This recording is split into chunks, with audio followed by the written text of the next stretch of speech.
Occupational health and safety have always been an important aspect of any organization. We all have moral, legal, and financial reasons why we have to manage our work safely. However, it may sometimes be very difficult to bring all together along with day-to-day business demands. What could be the solution then? How can we manage health and safety at work better?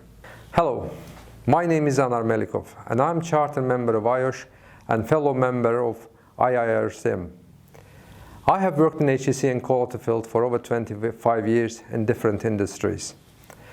ISO 45001 standard is definitely the solution for establishing occupational health and safety management systems, which sets criteria to manage organizations to achieve high occupational health and safety standards.